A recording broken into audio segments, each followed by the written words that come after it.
Remember, the Lion Guard, Kion Bunga, Fuli Besht, and Ono, the fierce protectors of the Pride Lands, led by the son of Simba himself. We saw them face down hyenas, crocodiles, and the sinister spirited Scar.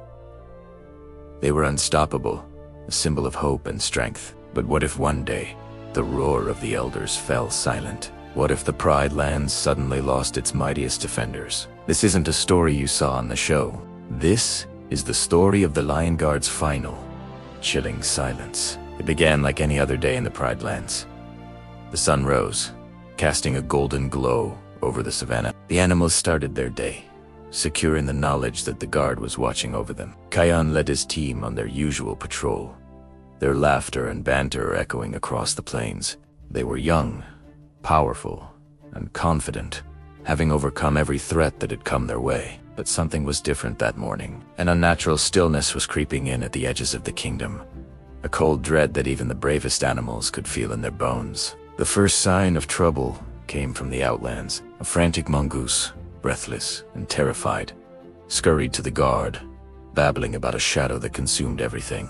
Not a living shadow like a predator, but a void, a patch of darkness that swallowed sound and light. Kion, ever the brave leader, dismissed it as a trick of the light.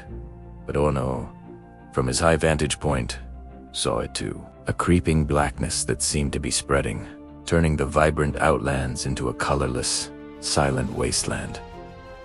It wasn't Scar, it wasn't Zero. It was something new, something ancient and terrifying. Kion decided they had to investigate. He gave the order, and the guard, loyal and fearless, followed him into the heart of the growing darkness. As they crossed the border, the world changed. The familiar sounds of the Pride Lands faded away, replaced by an oppressive silence. Fuli, the fastest, felt her legs grow heavy. Besht, the strongest, felt his power draining away. Ono's keen sight was useless in the gloom, and Bunga's usual cheerful spirit was crushed by the suffocating quiet. Only Kion's roar seemed to offer any resistance, but each time he used it, the darkness seemed to push back, absorbing the sound, feeding on its power.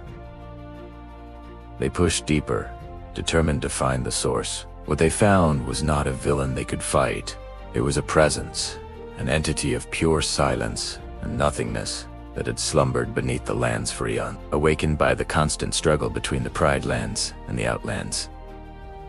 It wasn't evil in the way Scar was. It was simply an opposite force to life itself. It didn't want to rule. It wanted to erase. It was the antithesis of the circle of life. It was the eternal silence that comes before creation and after destruction. The battle that followed was not one of claws and teeth, but of will and spirit. Kion roared until his voice was raw, the magical lions of the past roaring with him. Besht held back the encroaching void with all his might. Fuli raced around the entity, trying to find a weakness, while Ono and Bunga tried to guide and protect the others. But how do you fight nothing?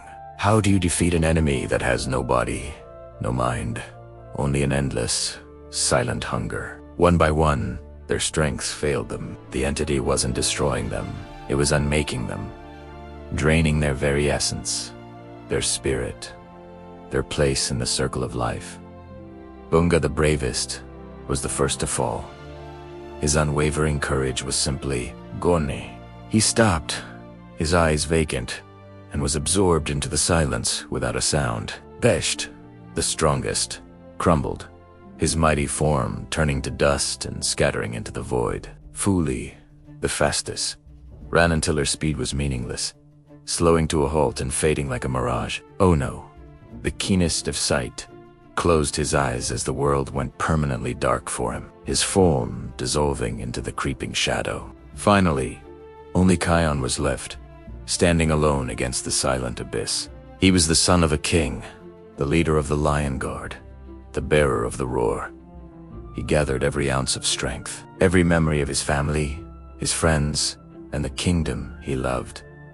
He let out one final, desperate roar of the elders. It was the most powerful roar ever unleashed, a cataclysmic blast of sound and fury that shook the very foundations of the world. For a single, brilliant moment, the darkness receded. Light and color flooded back in. But the roar was a double-edged sword. To push back the silence, Kion had to pour all of himself into it, his power, his spirit, his very existence. Back in the Pride Lands, the animals saw a blinding flash of light on the horizon, followed by a thunderous sound that suddenly cut to absolute silence.